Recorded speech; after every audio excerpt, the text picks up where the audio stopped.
Hello friends, स्वागत है आपके अपने चैनल एमबी जीनियस पे। आज मैं आप लोग के लिए एक मज़ेदार कहानी लेकर के आया हूँ। क्या एक मज़ेदार कहानी लेकर के आया हूँ। कहानी मज़ेदार क्यों है? क्योंकि देखिए, इस कहानी के माध्यम से आप सभी लोगों का बचपना याद आने वाला है। क्या याद आने वाला है? तो आप सभी लोगों का बचपना याद आने वाला है। और किसी का भी बचपना कितना सुंदर और सुहाना होता है आप खुद ही रियलाइज कर सकते हैं। कितना इंजॉयफुल होता है आप खुद ही महसूस कर सकते हैं। तो इस वीडियो में आपको बहुत मज़ा आने वाला है। इस वीडियो में शुरू से अंत तक बने रहे ताकि आपका बचपना पूरा ताज़ा हो सके। तो इस वीडियो को शुरू करने से पहले एक चीज़ और बताना चाहते हैं, खास करके जो गांव से बिलोंग करते हैं उनको तो यह कहानी बहुत ही अच्छा से समझ में आने वाला है। क्योंकि जो शहर में रहते वो तो थोड़ा कम उस तरह का प्रैक्टिकल कर पाते हैं, लेकिन जो गांव में है इस कहानी में जिस तरह से प्रस्तुत किया गया है, लिखा गया है, जो गाँव में है वो तो लगभग प्रैक्टिकल कर लिए हैं, पहले से वो ऐसा काम करके बैठे हुए। तो उनको तो आज बहुत मज़ा आने वाला है। तो देखिए, ये कहानी जो है सो क्लास 10th का क्षितिज भाग 2 का गद्य खंड का चैप्टर नंबर 11 है, जिसका नाम है बाल गोविंद भगत। कहानी का नाम क्या है? बाल गोविंद भगत। ये कहानी में कुछ और कोई और चीज़ नहीं लिखा हुआ, बस बाल गोविंद भगत क्या क्या किए अपना लाइफ में वही चीज़ को प्रस्तुत किया गया है। तो देखिए, इस कहानी स्टार्ट करने से पहले ये कहानी कौन लिखे, क्या ये कहानी कौन लिखे, मतलब इस कहानी का जो लेखक है उस लेखक के बारे में भी थोड़ा कुछ जान लेते हैं। तो देखिए, ये कहानी जो लिखी है उनका नाम है राम वृक्ष बेनीपुरी। ये वही राम वृक्ष बेनीपुरी है जिन्हें कलम का जादूगर कहा जाता था। जो बचपन में हम लोग पढ़े थे, जादू का ब्रूस एक चैप्टर था बचपन में, आप लोग पढ़े होंगे कि जादू का ब्रूस। उसमें क्या होता था कि जो चीज़ जरूरत होती थी उनका इमेज बनाते थे और इमेज क्या होता था, रियल वाला बन जाता था। जैसे में से एक बचपन में शायद 5 या 6 में हम पढ़े होंगे, मतलब कन्फर्म याद नहीं है, लेकिन मतलब बचपन में पढ़े थे जादू का ब्रूस। उसी में मतलब राम वृक्ष बेनीपुरी जी का था। तो इन्हीं को क्या बोला जाता है? कलम का जादूगर। कलम का जादूगर क्यों बोला जाता है? क्योंकि इनका शैली जो है विशिष्ट शैली है, विशिष्ट शैली के कारण इन्हें कलम का जादूगर कहा जाता है। तो देखिए, इस राम वृक्ष बेनीपुरी जी का जन्म कहाँ हुआ था वो पहले जान लेते हैं। तो राम वृक्ष बेनीपुरी जी का जन्म बिहार में हुआ था। बिहार के मुजफ्फरपुर जिला के बेनीपुर गांव में हुआ था। कहाँ? बिहार के मुजफ्फरपुर जिला के बेनीपुर गांव में हुआ था। कब हुआ था? तो 1899 में ईस्वी में इनका जन्म हुआ था और 1968 ईस्वी में इनका मृत्यु हो गया। और इनका बचपना जो है सो बहुत ज़्यादा ऐशो आराम में नहीं बीता। क्यों नहीं बीता? कि जब ये बचपन थे तब इनका मम्मी पापा जो थे वो मर गए थे। क्या? देहांत हो गया था। इसीलिए इनका बचपना बहुत ज़्यादा सुख सुविधा में नहीं बीता, बहुत तकलीफ में भी इनका बचपना बीता था। और क्या हुआ था तो कि राष्ट्रीय स्वाधीनता आंदोलन जब गांधी जी चलाए थे 1920 ईस्वी में, उसमें भी ये बहुत बढ़ चढ़ करके भाग लिए थे। और ये बहुत सारा पत्र पत्रिकाओं का संपादन किए, जैसे किसान मित्र बालक, तरुण भारत, युवा, जनता, जनवाणी, ये सब बहुत सारा पत्र पत्रिकाओं का ये संपादन किए थे। और बहुत सारा कहानी भी लिखे थे, जैसे जंजीरें और दीवारें। तो ये सब बहुत सारा कहानी भी लिखे थे, पत्र पत्रिकाएं का भी संपादन किए थे। तो हम स्टार्ट करते हैं कहानी। बाल गोविंद भगत कहानी जो है उसको हम स्टार्ट करते हैं। तो एक बार ऐसा हुआ था कि राम वृक्ष बेनीपुरी जी जो थे वो कहाँ थे? गांव में थे। और गांव में एक व्यक्ति को देखे, मतलब बाल गोविंद भगत को देखे, और उनको देख करके इतना ज़्यादा प्रभावित हुए कि उनका लाइफ स्टाइल, मतलब पूरा जीवन में क्या क्या किए उन्हीं को सिर्फ प्रस्तुत कर दिए हैं, उन्हीं के बारे में सिर्फ लिख दिए हैं और एक चैप्टर बनाए हैं, कहानी बनाए हैं, जिसका नाम है बाल गोविंद भगत। तो हम स्टार्ट करते हैं कहानी बाल गोविंद भगत के बारे में। तो देखिए, बाल गोविंद भगत सबसे पहले जानना होगा कि वो बताए हैं कि बाल गोविंद भगत किस तरह का थे, मतलब किस तरह का दिखते थे, देखने में कैसा थे, एज उनका क्या था, ये सब जिक्र किए हैं। तो हम कहानी स्टार्ट करते हैं बाल गोविंद भगत के बारे में। देखिए, बाल गोविंद भगत का एज जो था ना से 60 से ज़्यादा हो गया था। और ये मंझले कद के व्यक्ति थे। मंझले मतलब क्या होता है? ना ज़्यादा लंबू ना ज़्यादा टिंगू, ना ज़्यादा लंबू ना ज़्यादा टिंगू, मतलब बीच का, मतलब जो मंझला होता है ना ज़्यादा बड़ा ना ज़्यादा छोटा, बीच का थे, मतलब उस तरह का व्यक्ति थे। एज इनका 60 से ज़्यादा हो गया था। बाल इनका पक गया था। क्या? बाल पक गया था। बाल तो ऑटोमेटिक होगा कि पकेगा ही, क्योंकि आजकल तो 20 से 25 साल में ही बाल पकना स्टार्ट हो जाता था। तो ये तो 60 साल के थे, तो 60 साल में बाल पकेगा ही। तो बाल पक गए थे, दाढ़ी ये नहीं रखते थे। क्या? दाढ़ी नहीं रखते थे, बाल पक गए थे। और ये मंझला कद के व्यक्ति थे। 60 से ज़्यादा इनका उम्र हो गया था, 60 से ज़्यादा इनका साल हो गया था, 60 से ज़्यादा साल हो गया था, मतलब 60 साल लगभग। एक कैसा थे? गोरा थे। कैसा थे, गोरा चीटा थे। जब गोरा चीटा थे और बाल पक गया था तो देखने में भी बहुत सुंदर लगते थे, चमचम चमचम, मतलब उधर ही से लगता था हाँ कोई मतलब हैंडसम आदमी आ रहा है, तो मतलब ये सुंदर दिखते थे। और एक कपड़ा तो बिल्कुल नहीं पहनते थे। क्या, कपड़ा तो बिल्कुल नहीं पहनते थे। बिल्कुल नहीं कहने का मतलब ऐसा नहीं कि कुछ नहीं पहनते थे, पहनते थे। सिर्फ एक लंगोट पहनते थे। क्या पहनते थे, एक लंगोट पहनते थे और एक कनपट्टी टोपी पहनते थे। क्या, कबीर पंथ वाला कनपट्टी टोपी पहनते थे। बस इतना ही कपड़ा पहनते थे। और क्या होता था कि जब ठंडा के दिन आता था, जब ठंडी आती थी, तब इतना से तो काम चलने वाला नहीं था, तो उस टाइम क्या करते थे, एक ब्लैक कलर का कंबल होता था, काला कलर का कंबल, वही ओढ़ लेते थे। बस इतना ही कपड़ा वो पहनते थे। कपड़ा बहुत कम पहनते थे, ना के बराबर। और क्या करते थे, ये तो गले में जो था, तो गले में एक तुलसी का जड़ वाला होता है बेडोल माला, मतलब तुलसी का जड़ को मीट करके बनाया जाता है, तो उसी तरह का एक माला पहने हुए रहते थे, मतलब तुलसी के जड़ों का एक बेडोल माला पहने हुए रहते थे। और यहाँ माथे पे रामानंदी टीका लगाते थे, रामाचंद्रनी टीका लगाते थे, माथे पे एक रामानंदिनी टीका लगाते थे। देखने में तो ये लगते थे कि बिल्कुल क्या है, साधु है। क्या है, साधु है। लेकिन ये साधु नहीं थे, एक गिरस्त थे। क्या थे, एक गिरस्त थे। गिरस्त कहने का मतलब ये खेती बाड़ी करते थे। इनका पतोहू भी थी, एक बेटा भी था, मतलब बेटा पतोहू दोनों था। जब गिरस्त थे तभी ना, मतलब शादी किए थे, ऐसा नहीं कि साधु थे। साधु मतलब शादी नहीं किए, ये शादी किए थे, मतलब ये साधु नहीं थे, ये एक गिरस्त थे। इनका मतलब एक पतोहू थी, एक बेटा था, एक पतोहू थी, एक बेटा था। और कुछ खेती बाड़ी भी थी, जो खेती बाड़ी ये खुद करते थे। और एक साफ सुथरा मकान भी था। क्या, एक साफ सुथरा मकान भी था। और ये कबीर साहब को बहुत मानते थे। किनको बहुत मानते थे, कबीर साहब को बहुत मानते थे। कबीर साहब को करीब लिख दिए ना, कबीर साहब को बहुत मानते थे। किनको, कबीर साहब को बहुत मानते थे। कबीर साहब को बहुत मानते थे। देखिए पहले क्या बताया गया है, तो पहले उनका देखने में किस तरह थे, क्या पहनते थे, नहीं पहनते थे, ये स्टार्टिंग में बताया गया है। उसके बाद देखा गया कि गिरस्त थे। अब बताया गया है कि ये कबीर साहब को बहुत मानते थे। क्या, कबीर साहब को बहुत मानते थे। कबीर साहब के आदर्शों पे ही चलते थे, कभी झूठ नहीं बोलते थे, कभी किसी से झगड़ा नहीं करते थे, और किसी से बात करने में कभी संकोच नहीं करते थे। होता है ना ऐसे, मतलब किसी से बात करने की जरूरत पड़ी तो कोई के देखते होंगे कि बात नहीं करते, मतलब संकोच करते, लेकिन इनमें ऐसा कुछ नहीं था। ये बात करने में किसी से संकोच नहीं करते थे, और किसी से खामोखाम झगड़ा भी मोल नहीं लेते थे। कोई आजकल तो देखते हैं कि झगड़ा उसमें मतलब झगड़ा होने वाला नहीं है, लेकिन फिर भी अपने से जा करके झगड़ा कर लेता है। लेकिन यहाँ पे ये जो थे वो झगड़ा होने वाला भी है, उनको भी कंट्रोल कर लेते थे, मतलब किसी से झगड़ा नहीं करते थे। और क्या करते थे, कबीर साहब का जो गाना होता था, गीत होता था, पाठ होता था, उन्हीं को दोहराते रहते थे। मतलब ये कबीर साहब को बहुत मानते थे। कबीर साहब जिस तरह से अपना बातों को बताया करते थे किसी और को, उसी तरह ये भी बताया करते थे, अच्छे अच्छे बात किसी को ज्ञान देते रहते थे। तो ये कबीर साहब को बहुत मानते थे।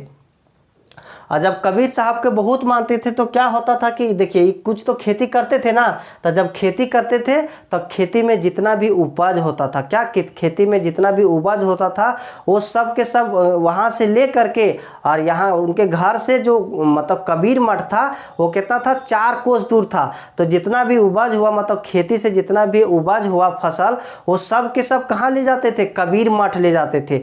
कबीर मठ क्यों ले जाते थे, ये बोलते थे कि नहीं ये जो भी है सब कबीर साहब का है। वहाँ से जो प्रसाद स्वरूप मिलता था वही अपना घर लाते थे, और घर में वही साल भर उन्हीं से उसी मतलब वहाँ से प्रसाद स्वरूप मिलता था, उसी से पूरा जीवन यापन करते थे साल भर। तो ये क्या करते थे, जितना भी उपज होता था तो घर से 4 कोस दूर कबीर मठ था, जहाँ कबीर साहब और उनके अनुयायी रहते थे, वहाँ पे जाके पहुँचा देते थे। देखिए 1 कोस में लगभग 3.08 किलोमीटर होता है, लगभग 3 किलोमीटर। 3.08 करने के मतलब 3 किलोमीटर, मतलब घर से उनका 12 किलोमीटर दूर था कबीर मठ।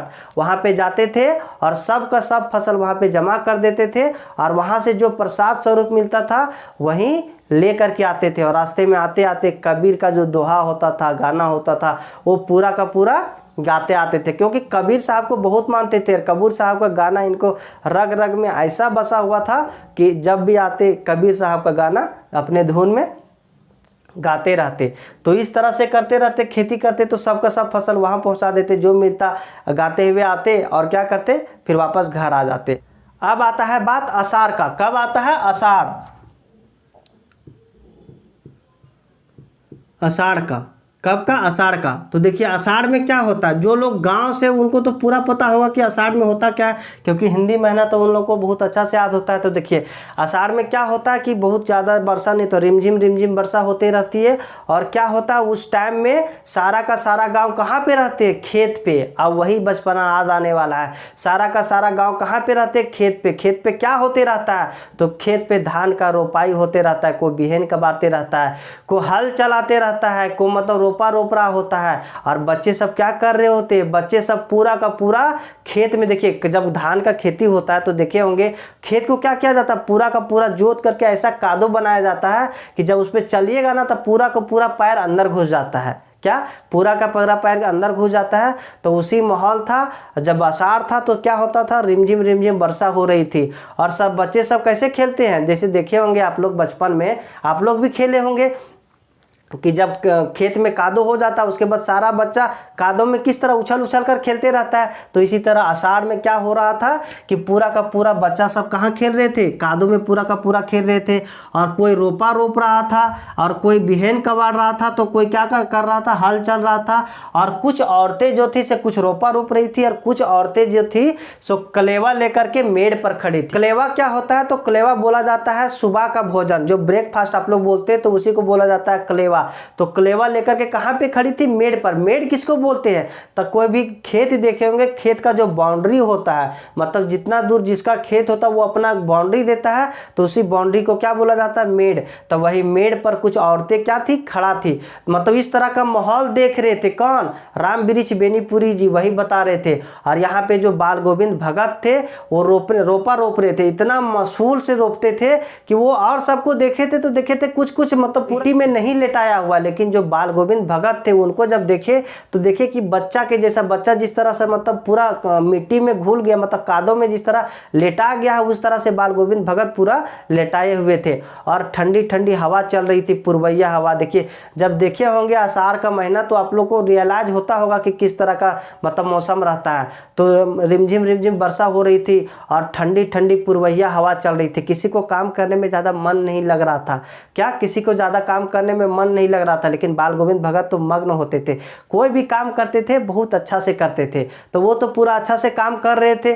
और क्या हुआ कि देखिए अब काम करने में किसी को मन नहीं लग रहा था उतना अच्छा, ठंडी ठंडी थोड़ा सा हवा चल रही थी। बच्चे सबको तो मन लगेगा ही, क्योंकि बच्चे सब इतना अच्छा से खेलते हैं। हम भी बहुत खेले हुए कादों में जो होता है, हम भी बहुत खेले हुए, इसीलिए हमको बहुत मज़ा आया है यह कहानी पढ़ने में।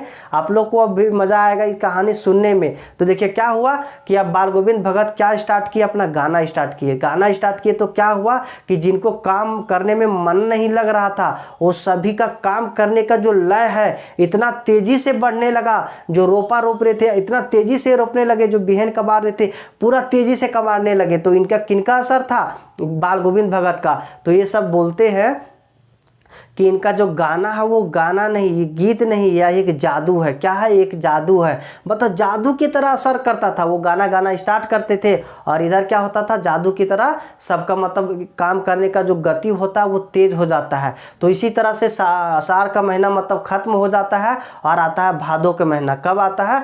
भादों का महीना। तो देखिए भादों में अब क्या होता है?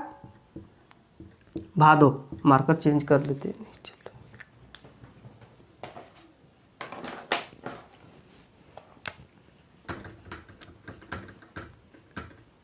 भादो, देखिए क्या आता है? भादो। और भादो में क्या होता है? बहुत ज़्यादा पानी पड़ती है। क्या? बहुत ज़्यादा वर्षा होती है। तो भादों में बहुत ज़्यादा वर्षा पड़ते रहता है। तो लेखक साहब एक दिन का घटना बताते हैं कि एक मतलब भादों का एक रात था, मतलब वहाँ बहुत ज़्यादा क्या हो रहा था? बहुत ज़्यादा वर्षा हो रही थी, बहुत ज़्यादा पानी पड़ रही थी। मतलब रात का टाइम था और बहुत ज़्यादा वर्षा हो रही थी। और बहुत ज़्यादा वर्षा हो रही थी, सब कोई पूरा संसार सोने में मग्न था। क्या? पूरा संसार सोने में मग्न था। लेकिन ये जो बाल गोविंद भगत थे उस टाइम क्या किए? अपना गाना स्टार्ट किए। गाना गाते थे और खंजरी भी बजाते थे। खंजरी होता है जो हाथ से ऐसे ऐसे बजाया जाता है, उसी को खंजरी बोला जाता है। तो खंजरी बजा रहे थे और गाना गा रहे थे। मतलब सारा का सारा संसार सोने में मग्न था और इस टाइम इनका गाना स्टार्ट होता है रतिया में। और गाना क्या गा रहे थे पता है? गोदी में पीवा चमक उठे सखिया चिहुक उठे ना। गोदी में पीवा चमक उठे सखिया चिहुक उठे ना। तो इस तरह का गाना गाते रहते थे। गाना इनका बहुत सुंदर, हम मेरा भले हम गाए तो अच्छा नहीं लगा होगा सुनने में, लेकिन इनका गाना बहुत मधुर आवाज़ में रहता था। मेरा आवाज़ तो उतना अच्छा है नहीं, लेकिन इनका आवाज़ जो था सो बहुत मधुर था, तो गाने सुनने में भी बहुत अच्छा लगता था। तो इनका गाना मतलब बहुत अच्छा से स्टार्ट हुआ था और सब अदरतिया में सब गाना स्टार्ट हुआ और इनका गाना आरंभ हुआ। वही खंजरी के साथ बहुत अच्छा धुन में गाते थे। तो इसी तरह से भादों का महीना भी इस तरह से बीत गया। जब देखिए अब यहाँ पे आद करने की बात है तो देखिए आषाढ़, आषाढ़ से एक मंथ गायब हुआ, सावन, उसके बाद क्या है भादो, उसके बाद एक मंथ और गायब कीजिए, भादो के बाद आसीन, आसीन के बाद क्या आता है कार्तिक, क्या आता है कार्तिक। तो अब कार्तिक में क्या करते हैं वो देखिए, एक एक मंथ का गायब है। आषाढ़ जो मतलब जो लिखे हैं इस चैप्टर में जिस तरह से लिखे हैं, जैसे आषाढ़ का लिखे हैं, भादो का लिखे हैं, कार्तिक में क्या करते हैं वो लिखे हैं। तो इसी तरह से आप लोग याद रखिएगा, पूछा जाता है कि आषाढ़ में वो क्या करते थे, तो उस तरह से लिखना पड़ेगा। तो देखिए आषाढ़ में क्या करते थे, आषाढ़ में मतलब खेती होता था, तो खेती किस तरह से होता था, किस तरह से गाना गाते थे वो लिखना होगा। कबीर साहब को किस तरह से, कबीर साहब को किस तरह से फॉलो करते वो लिखना होगा, किस तरह से दिखते थे वो हम बताएं। उसके बाद आषाढ़ में बताए, भादों में क्या होता था, तो भादों में मतलब एक आधी रतिया की बात बताए थे कि एक बार हमको पता है कि जो रात था उस टाइम मेरा नींद कैसे ही खुल गया था और वो देख रहे थे कि क्या उनका गाना स्टार्ट हुआ था आधे रात में। सब तो सोने में मग्न था लेकिन उनका गाना स्टार्ट हुआ था, खंजरी लेकर के क्या गा रहे थे वो भी याद कर लीजिएगा। अब आता है बात किसका, कार्तिक का। क्या, कार्तिक का। और कार्तिक से लेकर के फागुन तक, क्या, कार्तिक से लेकर के फागुन तक उनका स्टार्ट होता है प्रभातिया। क्या स्टार्ट होता है, प्रभातिया। प्रभातिया का क्या होता है, अच्छा थोड़ा पानी पी लेते हैं।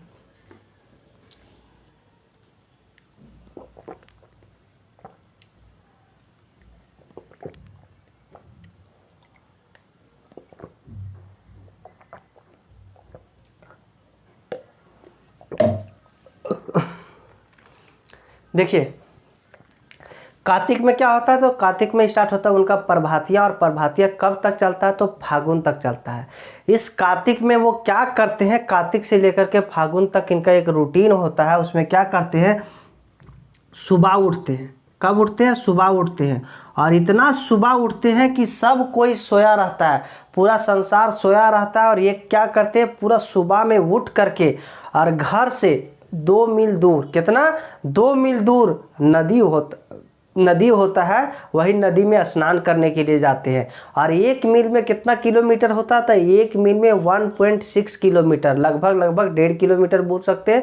मतलब 2 मील कहने के मतलब 3 किलोमीटर, उनके घर से 3 किलोमीटर दूर में एक नदी था। वही नदी में क्या करने के लिए जाते हैं, स्नान करने के लिए जाते हैं। और वो एक दिन नहीं जाते, हर रोज जाते हैं। मतलब कार्तिक से लेकर के फागुन तक इनका प्रभातिया चलती है, और सुबह उठ करके नदी स्नान करने के लिए जाते हैं। कहाँ जाते हैं, नदी स्नान करने के लिए जाते हैं। और नदी से स्नान करने के बाद वापस आते हैं, और उन्हीं के घर के बगल में एक पोखरा होता है। पोखरा किसको बोलते हैं, पोखर जानते हैं ना, जहाँ पानी जमा हुआ रहता है वहाँ, उसी को पोखरा बोलते हैं। तो वहाँ पे नहीं नहाते थे पोखरा में, वो नदी जाते थे नहाने के लिए फ्रेश वाटर में। ये तो जमा हुआ वाटर रहता था, यहाँ पे इनको मन नहीं लगता था। यही पोखरा में क्या करते थे, पोखरा के ऊपर जो भीड़ था, जिसको मेड़ बोलते थे, जैसे खेत के किनारे जिस तरह का मेड़ था, तो उसी तरह पोखर के किनारे भी मेड़ होता है, भीड़ बोलते हैं उसको क्योंकि बड़ा होता है। तो इस मेड़ पे बैठते थे और बैठ के क्या करते थे, अपना गाना स्टार्ट करते थे। किनका गाना, वही कबीर साहब का। और खंजरी बजाना स्टार्ट करते थे, खंजरी बजाते थे और गाना स्टार्ट करते थे, वही मधुर गाना, वही स्वर। और कार्तिक से लेकर के फागुन तक इनका यही प्रभातिया होते था।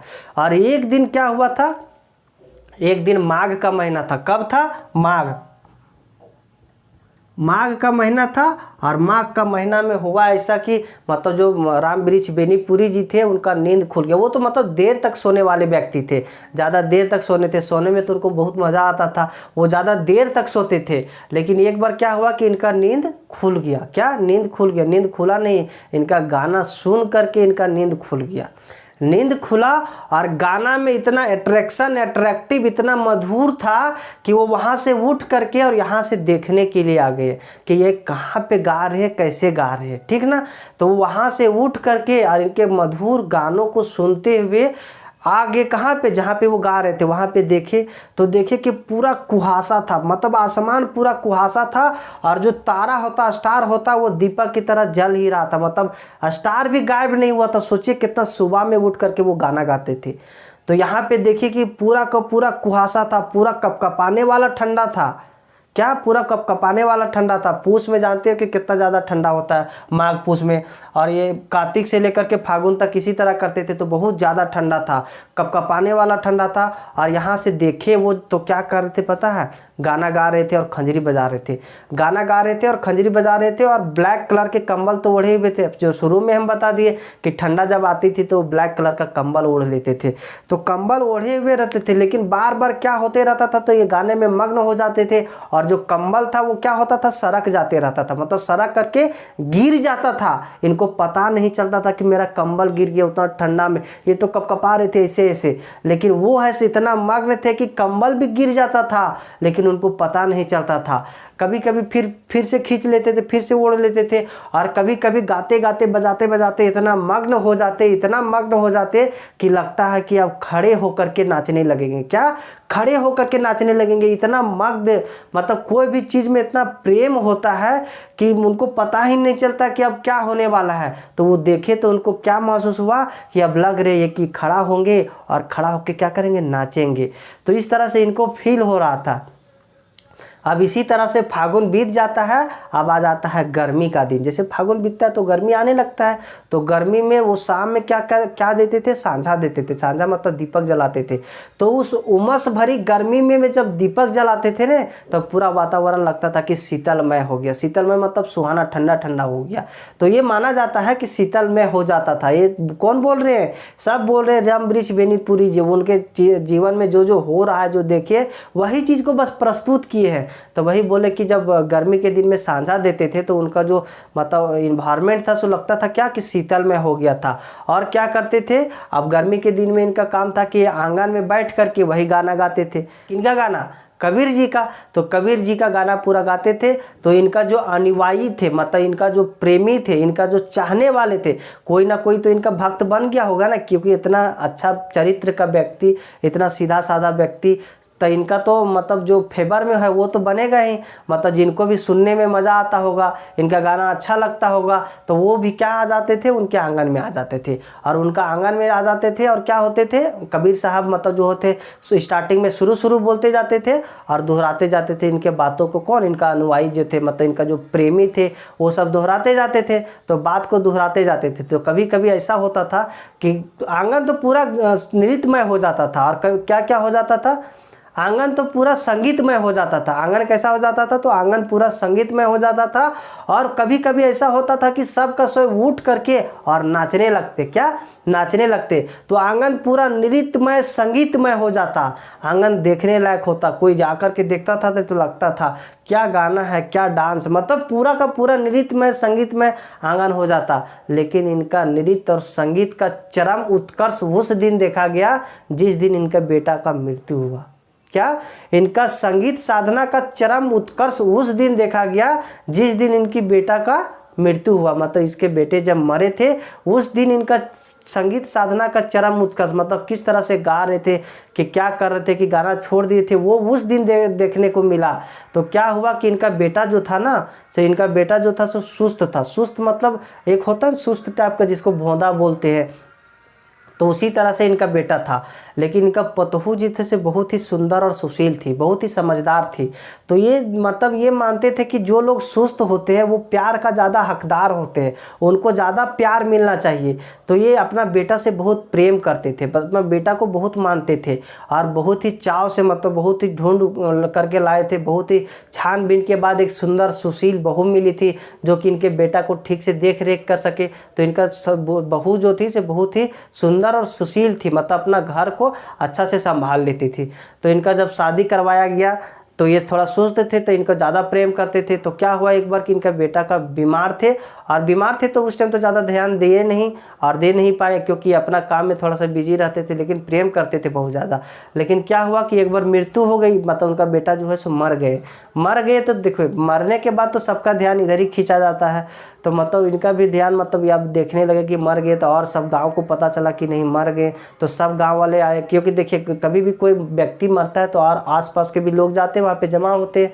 तो वहाँ पे जब आंगन में गए तो क्या देखे कि उनका बेटा का जो है मतलब एक चटाई बिछा करके वहाँ पे लिटा दिया गया है, और चटाई को लिटा करके मतलब चटाई बिछा करके लिटा दिया गया है, और वहाँ पे वाइट कलर का जो होता है वस्त्र, तो वाइट कलर का वस्त्र ओढ़ा दिया गया है और चिराग जला दिया गया है। और फूल तो अपने रोकते थे, वही फूल को क्या किया गया है, तो वही फूल को मतलब ऊपर से रख दिया गया है।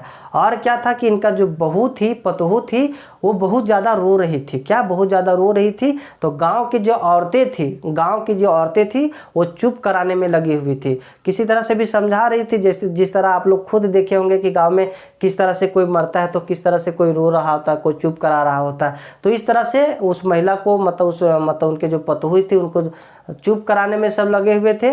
और ये क्या थे, जो मतलब बाल गोविंद भगत थे, वो एक जगह बैठ करके एकदम पूरा अपना वही मस्ती, वही धुन। ऐसा नहीं कि उनका धुन में भी चेंज हुआ, मतलब उनका जो राग था वो राग में भी कोई चेंज नहीं, कोई परिवर्तन नहीं हुआ, और ये पूरा मस्ती में गा रहे थे। और गाते गाते कभी उठ करके और चल जाते कहाँ पे, अपना बहू के पास, मतलब अपना पतोहू के पास जाते, और क्या बोलते हैं जानते हैं? कि रोती क्यों हो, रोना नहीं है, उत्साह मनाओ, उत्साह। तो ये जो लेखक साहब थे ना, ये बात सुने तो लगा क्या जानते हो, कि ये बूढ़ा जो है सो सठिया नहीं ना गया है, पागल तो नहीं ना हो गया है। ये इनको किनको लग रहा था? बाल गोविंद भगत, मतलब राम वृक्ष बेनीपुरी को लग रहा था कि ये जो बाल गोविंद भगत है वो पागल तो नहीं ना हो गए हैं। ये बोल रहे हैं कि खुशियाँ मनाओ। क्यों खुशियाँ मनाने के लिए कह रहे थे? तो ये बोल रहे थे कि आत्मा जो है सो परमात्मा के पास चला गया, मतलब आत्मा का मिलन हो गया। किससे? परमात्मा से। इसमें दुख होने की बात नहीं, इसमें खुशियाँ मनाने की बात है। और अपने बहू को क्या कर रहे थे? खुशियाँ मनाने के लिए बोलते थे कि अब चुप हो जाओ, और वही धुन वही स्वर में गाते रहते थे। तो लेखक को लगा कि चलो लेखक, लेकिन देखे ना, तो शुरू में तो सोचे कि ये पगला गए हैं, बुढ़ा जी ये पगला गए हैं, लेकिन बाद में देखे, मतलब वो देखे ना तो लगा कि नहीं, जिनका जो बात है वो अंदर से आ रहा, मतलब इनमें उस बात में एक विश्वास चमक रहा है, एक विश्वास झलक रहा है। तो इसी तरह से जब देखे तो ये भी लगा कि नहीं, इसका अंदर से आत्मा से आ रहा है ये आवाज़, ये मतलब कोई गलत बात नहीं है। तो ये भी मतलब माने इसी तरह हुआ। तो इसी तरह जब मरे तो क्या हुआ, इसका मतलब क्रियाक्रम हुआ, जो होता है, मतलब क्रियाक्रम, मरने के बाद जो क्रियाक्रम होता है वो क्रियाक्रम हुआ। और आग किससे दिलवाए? तो आग दिलवाए अपना बहू से ही। आग अपने से नहीं दिए, आग अपना बहू से दिलवाए, और बहू से आग दिलवाया। जब क्रियाक्रम खत्म हो गया तो क्या किए, जो बहू का भाई था, मतलब जो उनका बेटा का जो बीवी थी, उनका जो भाई था, उनको बुला करके और बोला गया कि उनके जो पतोहू थी, बोला कि अपना बहन को अपने साथ में ले जाओ। क्या? अपना बहन को अपने साथ में ले जाओ, क्योंकि शादी हुए तो ज़्यादा दिन हुआ नहीं था। जब ज़्यादा दिन नहीं हुआ था तो वो भी पूरा बूढ़ी थी नहीं, मतलब अंग थी, और अंग थी तो सारे इंद्रियों पर काबू कर पाना अभी पॉसिबल नहीं था। क्या? सारी इंद्रियों पर काबू कर पाना अभी पॉसिबल नहीं था। वो अकेले लाइफ नहीं बिता सकती थी, इसीलिए वो बोला, मतलब बाल गोविंद भगत जी बोले कि इसको साथ में ले जाओ और वहाँ किसी से मतलब कोई लड़का खोज करके और शादी करवा दीजिएगा। लेकिन इनका जो पतोहू थी वो बहुत रो रही थी, जाने का तैयार नहीं थी, जाने का नाम नहीं ले रही थी, वो बहुत रो रही थी। और रोते रोते क्या बोल रही थी जानते हैं? हमें मत निकालिए, हमें इस घर से मत निकालिए, आप बूढ़ा हो जाइएगा तो आपको लिए खाना कौन पकाएगी, चुल्लू भर कोई पानी नहीं देगी। इस तरह से मतलब रो रो करके बोल रही थी, और रो रो करके बोल रही थी। लेकिन ये जो बाल गोविंद भगत थे, सुनने वाले तो थे नहीं, ये अपने जिद्दी। ये बोले, बहू तुम जाओगी कि या हम इस घर को छोड़ करके चले जाएं? क्या बोले कि बहू तुम जाओगी या हम इस घर से छोड़ करके चले जाएं? तो उसको पतोहू क्या बोली, तो पतोहू तो मजबूर हो गई। फिर क्या बोली, क्या बोलती है, क्या बोलने का तो कोई बात ही नहीं बचा। अब वहाँ भी रहती तो उनका जो ससुर साहब थे वो बाहर निकल जाते, और ससुर के लिए ही रुकना चाहते थे कि खाना पका देंगे जब बूढ़ा होंगे, या फिर पानी उनी देंगे जब बूढ़ा हो जाएंगे, बीमार उमार पड़ेंगे तो कौन देगा ये सब। तो इसीलिए वो रुकना चाहते थे। लेकिन ये बोले कि नहीं, तुम रुकोगी तो हम नहीं रुकेंगे। तो इसीलिए बहू, उसका जो पतोहू थी वो चली गई, किसके साथ? अपना भाई के साथ चली गई। तो देखिए अभी तक हम लोग क्या समझे, स्टोरी कुछ और बचा हुआ, लेकिन थोड़ा सा रिकॉल कर देते हैं। सबसे पहले हम लोग क्या देखे कि बाल गोविंद भगत जी कैसा दिखते थे, कैसा दिखते थे? तो 60 साल एज हो गया था, महिला कद के थे, गोरा चीटा थे, सुंदर दिखते थे, कपड़ा कान पहनते थे, मतलब इस तरह से याद कर लीजिएगा। उसके बाद कबीर साहब को बहुत मानते थे, और कबीर साहब के बातों को बहुत ज़्यादा फॉलो करते थे। कभी किसी को झूठ नहीं बोलते थे, किसी झगड़ा नहीं करते थे, कभी किसी का सामान नहीं छूते थे। इतना ही नहीं, कभी किसी दूसरे के खेत में शौच तक नहीं जाते थे, इतना अंदर इनका इंसानियत था, कभी किसी दूसरे के खेत में शौच तक नहीं जाते थे। आजकल तो ऐसा होता है कि थोड़ा सा कुछ मिला नहीं कि तुरंत सोचता है कि मेरा ही हो जाए। तो इस तरह का व्यक्तित्व है आजकल। तो इस तरह से कबीर साहब को किस तरह से फॉलो करते थे, क्या करते थे, नहीं करते थे, वहाँ पे इसमें याद रखना है। उसके बाद आता है किसका बात, आषाढ़ का। तो आषाढ़ में क्या होता था, तो आषाढ़ में खेती बाड़ी होता था, किस तरह का माहौल होता था, किस तरह से बचपना में जिस तरह हम लोग करते थे उसी तरह का माहौल होता था। कुछ मतलब खेत में काम कर रहे होते, कोई रोपा रोप रहे होते, कोई बिहन कबार रहा होता है। तो इसी तरह आषाढ़ का समय में होता है। उसके बाद आता है भादों में। भादों में क्या होता है, गाना गा रहे होते एक रात में जब देखा जाता है। उसके बाद आता है कार्तिक का। कार्तिक में क्या होता है, वो सुबह कार्तिक से लेकर के फागुन तक वो क्या करते हैं, तो कार्तिक से लेकर के फागुन तक वो प्रभातियाँ करते हैं। क्या, प्रभातियाँ।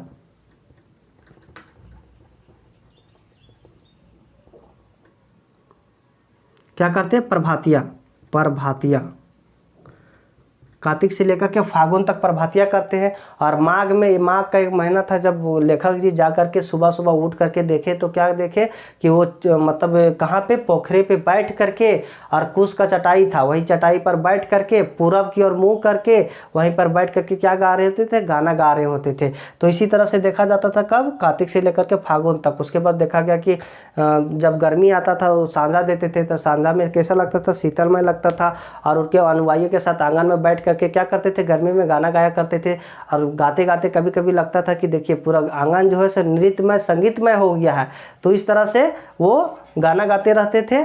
और उसके बाद क्या होता था, तो इनका जो चरम उत्कर्ष मतलब नृत्य संगीत का चरम उत्कर्ष उस दिन देखा गया जब इनका बेटा का मृत्यु हुआ। तो बेटा का मृत्यु में किस तरह से क्या कर रहे थे वो तो अभी इसके पहले हम लोग बताएं कि किस तरह से कर रहे थे, गाना गा रहे थे, पतोह को चुप करवा रहे थे, पतोह को दुख की जगह सुख मनाने के लिए बोल रहे थे कि खुशियाँ मनाओ।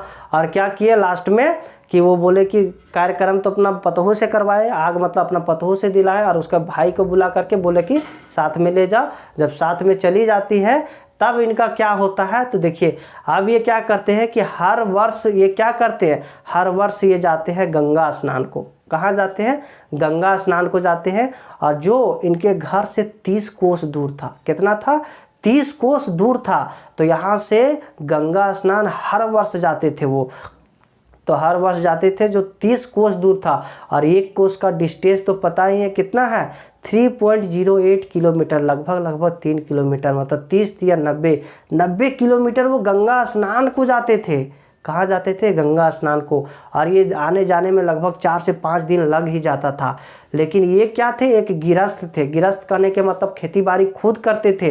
और जब खुद पर करते थे तो कभी किसी से भिक्षा उक्षा मांगने का इनका नेचर नहीं था, किसी से कुछ मांगते ही नहीं थे।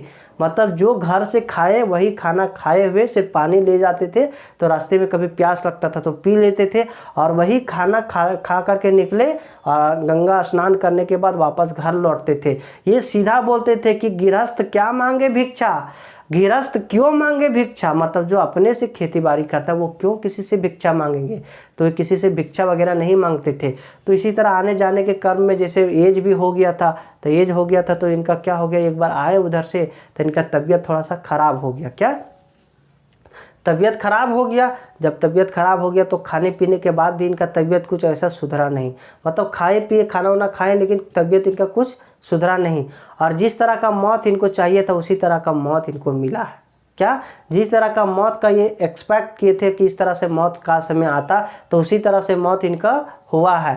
तो किस तरह से मौत हुआ वो आगे पता चलेगा। तो इसी तरह से ये बीमार हो गए। लेकिन देखिए बीमार भी हुए ना, तो वो जो रूटीन था इनका, जो कार्तिक भादो फागुन चैत बैसाख जो भी इनका रूटीन था वो कभी चेंज नहीं करते थे। वही उठना, वही सुबह उठना, नदी जाके स्नान करना, पोखरे पे गाना गाना, या तो फिर खेती बाड़ी करना, जितना भी करते थे सब के सब करते रहते थे। लेकिन कोई अगल बगल के रहते थे वो बोलते थे, समझाते थे कि बाबा इस तरह करिएगा तो कैसे क्या होगा, थोड़ा सा खाइए पिए, अच्छा से रहिए, अब नहाना धोना थोड़ा बंद कीजिए, अब एज हो गया है। लेकिन ये हंसते हुए टाल देते थे, किसी के बात को ये हंसते हुए टाल देते थे।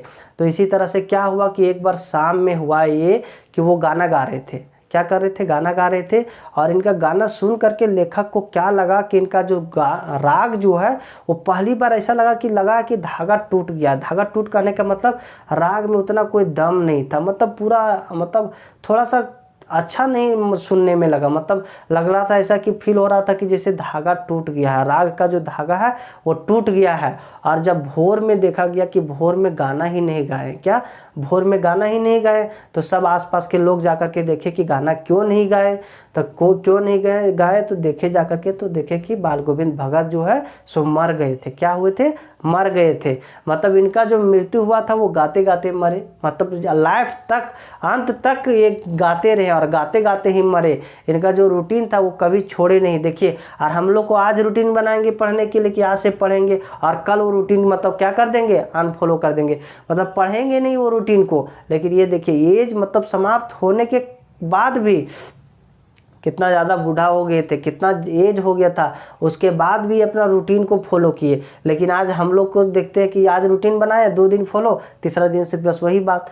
तो देखिए इस कहानी से कितना कुछ हमें सीख मिलता है कि एक बुढ़ा व्यक्ति भी अपना जो रूटीन होता है वो खुद करते हैं। तो इस कहानी के माध्यम से पूरा मतलब इस व्यक्ति के बारे में, बाल गोविंद भगत के बारे में, किस तरह से उनका लाइफ बीता, किस तरह से वो जीवन बिताए, किस तरह से वो काम करते थे, किस तरह से अपने काम के प्रति एग्रेसिव होते थे।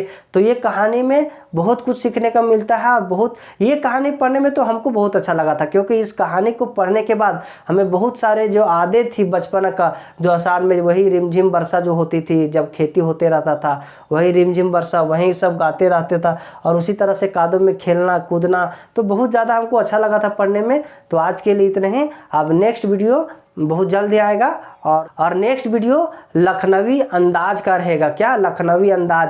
उसमें तो और मज़ेदार स्टोरी है। उसमें क्या है, एक दिखावा, मतलब अमीरी का दिखावा करता है। एक व्यक्ति रहता है, एक सज्जन रहता है, वो अमीर बनने का दिखावा करता है। तो किस तरह से अमीर बनने का दिखावा करता है, नहीं करता है, वो नेक्स्ट वीडियो में हम लोग समझेंगे। तो आज के लिए इतना ही, तब तक के लिए बाय बाय, टेक केयर।